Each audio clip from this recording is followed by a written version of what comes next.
Today we're going over everything you need to know about the Empire so your game doesn't end up like this one right here. And I've been seeing a lot of brick campaigns popping up from my other Empire mains, and that negative authority be hitting kind of different. So we're going to run down all 4 legendary lords and how to stack your heroes so that you can W key your way through anything in the game. Just like your comments W key my heart. Thanks again for all the love. And just remember that sometimes the best armies are the simplest. So we'll be going over the doom stacks for every legendary lord, including my favorite combos. And trust me, I know we all want that cheesy stack of 19 tanks, but it takes a while to get there. So on that journey, a thematic balanced army is actually one of the best ways to play the game right now.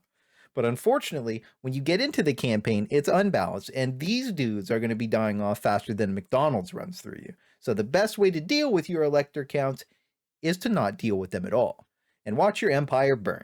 But as long as you don't hit -10 authority, it can burn as much as it wants, because your main goal is to fight a ton of battles to get your prestige up so that every time this mission pops, we can +1 our Imperial authority and basically ignore the Elector counts altogether. And as much as you think it hurts your early game, the drawbacks really aren't that bad, and if you're really worried about the growth, you can just offset it with a Warrior Priest. Just don't let any of them go red, because you don't want them to declare war on you. That will -10 you pretty quick if it happens at a bad time. So just power through it, and things will work out by around turn 30 to 40. I've tested on Karl and Gelt a few different times, and I've always been positive authority playing like this by around turn 50. And before we deep dive into Karl and Gelt's campaigns, I really think you should use 2 mods. Better camera mod, it's just better, and no real-time building. This is probably the most important mod in the game because it makes settlement and siege battles just like 3 Kingdoms, where you and the AI can only build towers and walls in the deployment screen, and that's it. It actually takes away the tower defense completely and makes it all really enjoyable and gives you that siege gameplay back, which is probably the best part about playing the Empire, because there's nothing like raining rocket batteries onto a settlement and just watching it burn. And I also like that they don't change like the base functions of the game, and they're pretty much the only 2 mods I'm using right now until like Radius gets a big update. So now that that's all sorted out, the main reason everyone's here are strong-jawed GigaChat, Karl FrAnZ, the true son of Sigmar, the Emperor, and the main man of my heart in Warhammer. If there's a battle in a front line, he's always the first one in and the last one out, and you have to respect that raw energy, and you're going to need it because, well, the new Empire campaigns have a little extra difficulty added to them. But he still maintains his spot as a really strong legendary lord. You just have to make sure you complete his quests as early and as often as possible, because it's the best way to power up, and you don't want to end up like Vegeta versus Goku. So make sure you get your big 3 quest items. The first one's the Beast Slayer. You're going to get it rank 7. Its real power is to give it to another hero in your stack or just another lord once you're done with it, and it makes that guy an absolute unit. Then, at rank 12, you pick up Galmaraz, and you turn into a DPS monster that lets you start taking down pretty much anything on the map.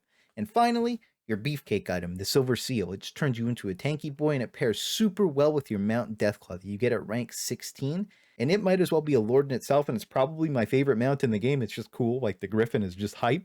And when you end up combining all this together, you turn into an insane monster that can just get across the map insanely fast and help you control every situation you end up finding yourself in. Just make sure you pair him with a life wizard, and he's going to feel truly unstoppable, because you're honestly going to need all the help you can get in this campaign. It can turn into a nightmare in pretty much 1 turn. So your main goal to prevent that is to get your prestige as high as possible. That way you can spend it every single time that +1 Imperial Authority quest pops up. If you can do that every time, it will stabilize you, and when you retake the Empire and revive all these dudes, your Imperial Authority is going to skyrocket through the roof, and when you revive them, they love you a lot more. And also, just make sure you have like 2,000 gold on hand, just in case the event pops up where you have to send an army to save your boys, because if you don't, then they'll burn down a lot faster than you want them to, and you don't want to be spending prestige on this, at least at the early stages of the game. And our best way to get prestige is just to fight as many battles as possible. So to start your campaign as Karl FrAnZ, your best bet is to remove all the rebel scum from Reichland and take the fort, then build your army up with a decent amount of frontline, some free company, and a bunch of crossbows. Then start pushing south and purge the orcs. They usually push up and take Paravon at this stage, and it's your easiest farm route to make a lot of good friends and a lot of nice, easy trade agreements with the Bretonnians,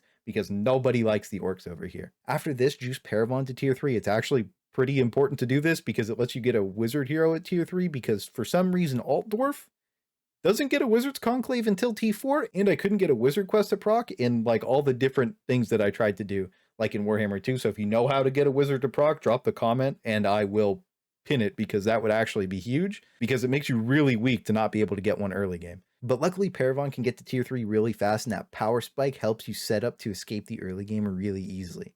Then after you take the orcs out, you want to push up, take Marienburg, sack one settlement, and piece them out. That way they deal with Norska for you, or at least they try to. But your main goal here is just for its Elector slot, and its item is the key to success. And each Elector slot has its own individual item and Imperial unit, which is just like a buffed, better version of your normal units. So taking specific ones is really important, and getting these Outrider grenade launchers is actually insane early game. So it's like a big bonus incentive to actually take your entire empire over so that you can spam recruit these. And usually people build their Steamtank Doomstack with these Imperial Steam Tanks because they have an AoE pulse that just like nukes everything around them. But your main goal is just to get them all, and you can either make armies with them or just defend with them. Like if you're going to get backdoored by someone, you can just instantly summon an entire army in one turn. But back to what just happened to Marienburg, sometimes Bretonnia gets mad and they declare war on you, and if you have to purge them off the map, it is what it is. Like, you can't do anything about it. Also, just get ready for the caravan. It should get to Altdorf like right at about turn 15, and just with a quick recruit of whatever's available, you can just pretty much instantly kill it, as long as you don't care about war with Cathay. As you can see, it just takes nothing to beat them. You just get free money. I also like saving Grung Zint for an EXP farm. It's one of the best in the game because you can park right in Marienburg and you just spam sack it and retreat out to it and basically full heal. It really lets you snowball lords and heroes on the come up and stacks your prestige up really, really fast. So after this, if you didn't have to go purge Bretonnia off the map, then you push up and you start taking out Nurgle.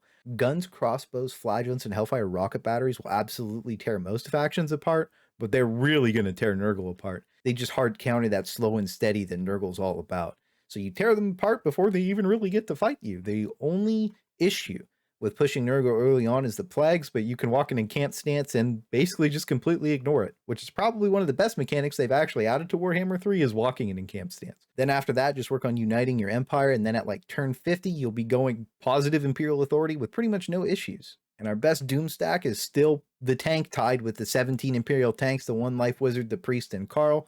The Priest buffs the tanks like crazy, and if you're curious about the setups for the heroes to make them insanely strong, that's going to be towards the end of the video, and it's going to be timestamped as well. And this is the kind of setup for items that I would use on Karl because it just helps him be insanely powerful. The other nice thing about him is he can also field greatswords and Reichsguard pretty well into the early and mid game with no problems at all, and he actually buffs them enough that they're insanely strong. Just make sure you really don't forget to use heroes to buff and debuff everything, because it's what really helps make the Empire shine. The main problem with Doomstacks is they always cost a ton of gold, and you might be running out in that mid to late game, so trade agreements are going to be your big keys to success, and being friends with the dwarves magnifies that by making your trading empires super rich.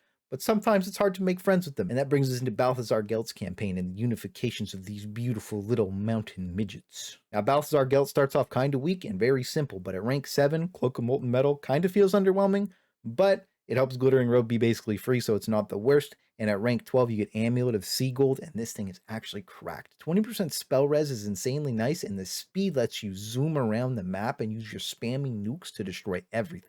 And he really starts shining at level 17 when you get that Staff of Volans. It's one of the most disgusting casting items in the game, and paired with the 1-cost spam abilities, you literally just fly around dropping bombs on everything. Plus, the new Searing Doom actually looks really nice, so you gotta appreciate that and use it as much as you can, because when you get all 3 of these items, the set bonus is super nice, because it's basically just 20 more abilities you get to use every battle. So for Big Boy Gelt's campaign, his early game is pretty much the easiest, because having access to more magic than Dumbledore on a power trip is as broken as you would think it would be. So it really lets you stomp out the map. The problem is this campaign can feel weird because you're not at war with this orc at the start. So just declare war on him right away. Usually I just recruit a lord and park him in the fort. That way you can just auto-resolve the first battle versus him, and he doesn't have a very strong army, so it's not a big deal. And then you use Gelt to take your main area over first. And if the orc doesn't attack you, then just like push him with Gelt and take him out, and fully stack your army to 20. Then after that, you want to push south and take Karak Azor before Belagar Ironhammer.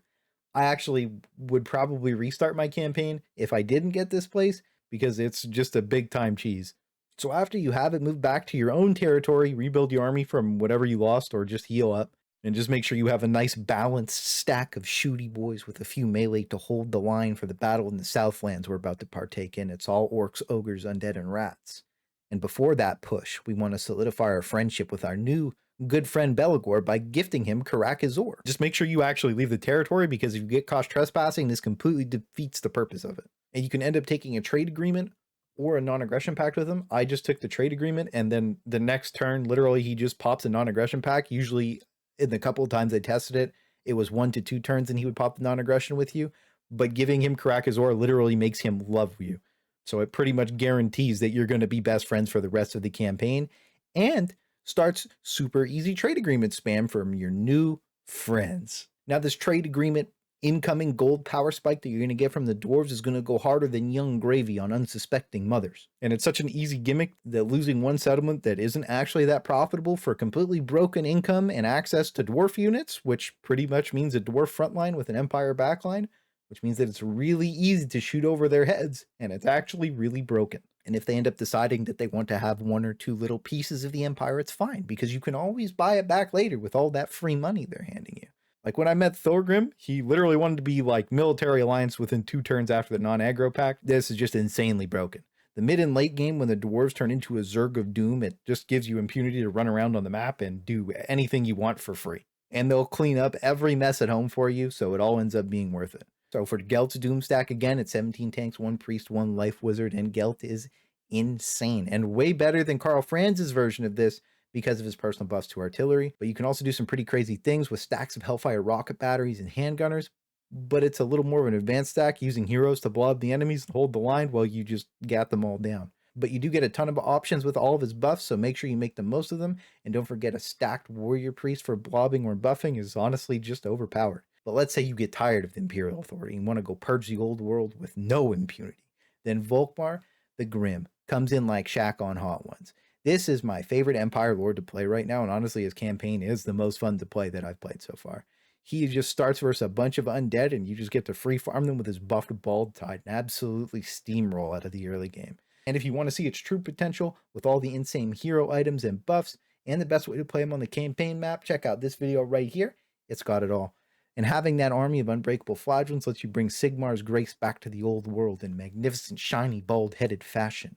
And while Volkmar can make a few amazing Doom stacks, my personal favorite is the Bald Tide with a few Knights of the Blazing Sun for theme. I know that the other knights have his buffs, but the Knights of the Blazing Sun are just too cool to not use. And when you end up stacking it with a Witch Hunter, an Empire Captain, a Priest, and a Life Wizard for that full roster, it lets you steamroll the entire map. But you can also do a Free Company Militia stack or an Empire Knight stack. But why would you when you can zerg the whole map with infinite Bald Tides? It's like 3k per army, and it's actually just fun to full W key settlements down and not even have to think about what you're doing. And his items really help with that. So at rank 7, you're going to get one of the best items in the game, and you should rush this one as fast as possible because his quest is really easy. The Jade Griffin gives you a ton of buffs, but its biggest one is regen. And after you get it and the War Altar, that turns you into a holy purge machine on a throne of, I don't really know what it is, but it looks ridiculous, and that's all that matters. And then at rank 12, you can get the Stack of Command, another super easy quest battle. Just get it done nice and early. And for the other items I run the Armor of Destiny and the other Trickster Shard, because Volkmar actually does some pretty insane magic damage over time, so having a 20% buff to that really helps him just clear everything out. And it also helps your caster juicing, because most of the time the enemies all stack up on him thinking they can assassinate him when he's almost unkillable, and then you can just drop nukes on them. Because when you get the big clumps like this, you start really feeling the true power of his army. But unfortunately, the next lord has lost a lot of his former power and glory. Markus Scuffedheart has been plagued with bugs from his port over from Warhammer 2 to 3, and it doesn't help that he only has one item at rank 7, that's the Amber Bow. And while it's really good, I do wish they added more items to him. And as for his campaign, I wouldn't actually play him just yet because you can't get 2 of his main heroes, Karalis and Roderick, because you can't search runes anymore, so Kara is inaccessible, and for Roddy Boy, you just can't get past chapter 2. I really don't know what the deal is with that, but hopefully it's fixed in the first patch. And I personally don't really want to play him because I'm a pretty thematic guy when it comes to the Empire, and his unique playthrough isn't there yet, so I'll personally be holding off until they fix him. But if you can't help yourself because of his campaign mechanic, which I know a lot of people really like, which is where you just get the free Imperial reinforcements every once in a while that you can just spam recruit into your army, and this actually snowballs pretty hard with the Imperial reinforcements research, so make sure you go for that pretty early too. But his campaign plays a lot like Skaven, and you just get to skulk around in ambush stance the entire time because he's really good at ambushing. And when you pair it with this Doom stack of Huntsmen and your legendary heroes, you actually just wander around the map, insta-killing basically everybody that you come across. And I really don't have much to say about the legendary hunter because I'm personally waiting for them to fix him with the next big update, but I'll definitely be playing his campaign and doing an update for him when he's actually fixed. And I have to say thank you to the patrons. You guys are absolute legends. But while we're talking about heroes, I have to go over some of the best items and my favorite setups to make your armies have insane synergy. And something I learned when I played Warhammer 2 was pairing a warrior priest and an empire captain with some cav make a devastating flank force, and it works insanely good on the campaign map because the AI just can't deal with it at all. And nothing is stronger than a full support priest in your army. And when you combo Tormentor Sword, Helm of Discord, White Cloak of Ulrich, and Van Horseman's Speculum, or a Featherfork Torque if you can't get a Van Horseman's early, it really helps let you buff and debuff any pocket of enemy units to the point that even Empire swordsmen can run over them with no problem. It's an insane combo if you charge them in that full W key formation and use the Tormentor Sword to root everyone in place. They can't brace against the cavalry charge.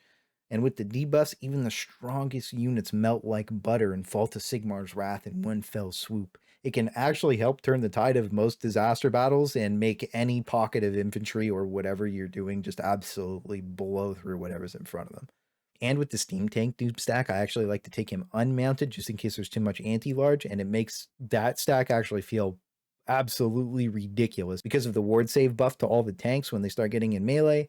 And with the Tormentor Sword, if you pull up and root their lord and have all 20 of your tanks just shoot their lord, they kind of just despawn, so you can actually lord snipe super easily. But we also know there's no good Empire army without a few captains to rally the men, and my favorite loadout for them is mounted with either an Obsidian Blade or Rune Fang because it turns them into a DPS machine, then Armor of Destiny, Talisman of Preservation, and Potion of Strength.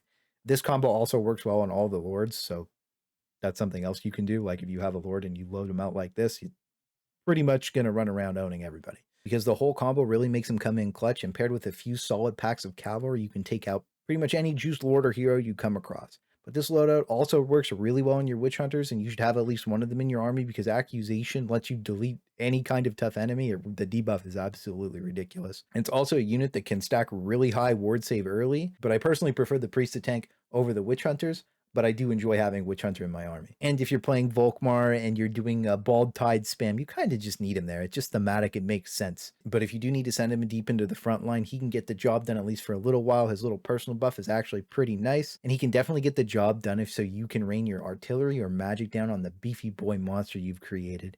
And if you're really wizard focused or just love magic, you'll need the bait because the AI's behavior is to dodge every spell until it's in melee, and then they just all stack up for some reason. But for casters, I really like the Lore of Life and the Lore of Darkness. They feel like the two strongest in my opinion.